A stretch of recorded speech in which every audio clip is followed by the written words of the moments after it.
акчаны кармаганда көп кетет эмеспи? Сизде ошондой учур болду беле? Мен аябай башында банкрот болгон учурумда мен кыйналдым.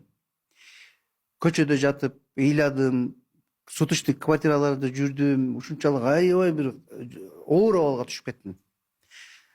3-4 ай түшөм, кайра чыгам, ушинтип көп сыналып жүрдүм. Бирок ошол учурда мага бир тууганым арабскийде окуган үчүн ал мага дубаларды үйрөтөт да. Айтат да, сен ушул дубаны окусаң байып кетесиң депчи. Ушул дубаны окусаң соодаң жүрүп кетет депчи. Анан дубаларды үйрөтөт. Анан мен ошол жерден мага жакшы, кээде кыйналган учурумда сөзү аябай жагымдуу, айткым келет. Соодадан жакшы болуп кеткенде унутуп баштайм. Бирок ошентип жүрүп мен жатарга жер жүргөн учурда мени бир күн Даватка жөнөттү да.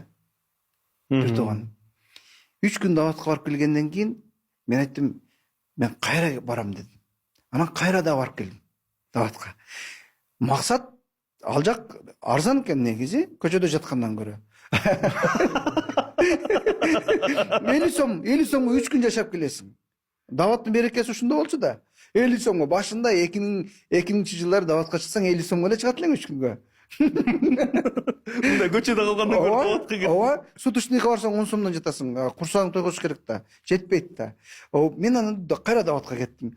Ошондон кийин барып келгенден кийин мен айттым да, сен эмнеге мага башта айтпадың дедим да. Сен эмнеге башта айтпадың мага? Ушундай экенин айтпай белең сен башта. Сен мага түшүндүрбөпсүң деп анан бир тууганым урушкам ошондо. Анан мен аябай ошондой бир туура жүрөгүмдө Кудайды таап алдым. Экөөбүз түз сүйлөшүп алдык Алла Таала менен. Мына ошол сүйлөшүү бүгүнкү күнгө чейин жүрөт да. Ошол сүйлөшүүңүз эсиңизде барбы? Ошол сүйлөшүү эсимде бар.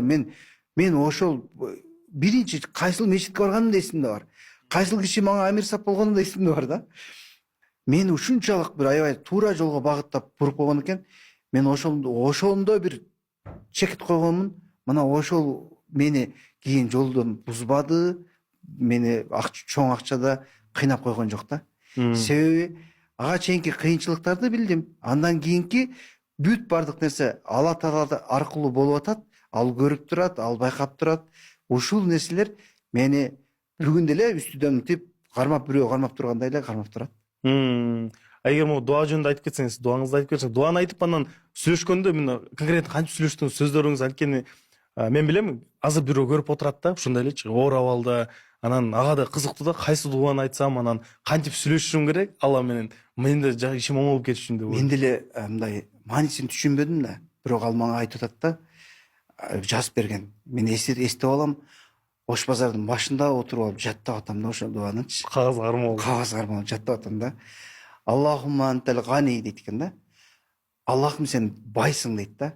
Уанал фахрина фаманиядул фахрина илал гани я раб деген дуа экен да. Мен арабчасын жаттадым. Мага арабчасын жазып берди. Мен аябай кедеймин дейт да. Сен кедейлерге сен жардам бересиң го дейт да. Сенин казынаң кең го дейт да. Сен мага жардам берчи деп деген дуа экен. Мен ушуну кайра айта берем. Маанисин деле түшүнбөйм. Кайра эле айта берем. Ошону айтсам эле соодам жүрөт. Ошону айтсам эле соодам жүрөт. Мен ошол айткан сайын ошол нерсем ыйманым өйдө көтөрүлүп атты да. Мына ошондой нерселер мындай адамды аябай бир өзгөчө бир калыптап коет экен да. Ошол учурда сизди ушул түз жолго бурган амир сап азыр билеби ошол сизди түз жолго бурганын? Мени ал киши билет. Мен ал киши менен көп сүйлөшүп жүрдүм. Аябай жакшы киши болчу. Азыр раматылык болуп кетти. Нурлан деген художник киши болчу. Аябай жакшы киши болчу. Ташкөмүрлүк. Ал кишини мен чындап бир жүрөгүм менен адамды сүйгөнмүн. Ошол киши мени мындай туура багытка буруп койгондо бүгүн да рахмат айтам да. Өзү көбүнчөлөр айтат го, кээбирки бизнесмендердин мындай дүйнөсү тынч эмес эч качан депчи. Алар дайыма бир нерсени ойлонуп жүрөт, бизнестерин. Кимди ким Алла менен бизнес кылып турган болсо эч качан ойлонбойт дейт экен да. Мен ушул кээде өзүмө дагы суроо берем да. Кудайын таппай жүрүп бизнес кылып жүргөн кишилер темир кишилерби деп ойлоп калам да. Кантип ушунчалык нагрузканы алып жүрүп, бирок Кудай менен байланышы жок жүргөн кишилерге мен таң калам.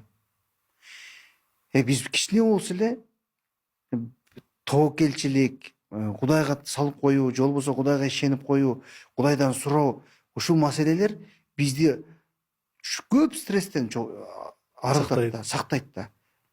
Бир нерсе болсо эле Кудайга неметип намазды окуп туруп, бир даттанып айтып алып туруп, кыйла бошоп калам да. Ал кишилер бошобой жүрөт да. Чогулуп жүрөт. Анан кантип кыйналбай жүрүшөт, мен таң калам. Бирок ойлоп көрсөң ушул чоң ишкер бизнесмендердин көбүнчөсү бир жаман бүтөт, ооруп калып, Инсульт, инфаркт, ушундай бир жүрөккө нагрузка жүрөктөн. Мен ошон үчүн айтам да, жүрөккө нагрузка бербей, мүмкүн болушунча чыгарып ташташ керек. Мүмкүн болушунча даттанып айтып ташташ керек, сүйлөшүш керек. Алла Таала менен сүйлөшкөндө бул нерселердин бүт бардыгы ордуна келет. Анан ырыс Алладан экендигин түшүнүп алгандан кийин эч нерседен кыжалатчылык жок. Каяка барсам деле Кудай өзү карап турат, өзү байкап турат. Сиз балким мындай салыштырма болду эле, бир ушул эле сиздин деңгээлиңизде ишкерлер бириңиздер менен сүйлөшүп турасыздар да. Сүйлөшкөндө түшүнөсүз да, ал менен бизнес кылбайт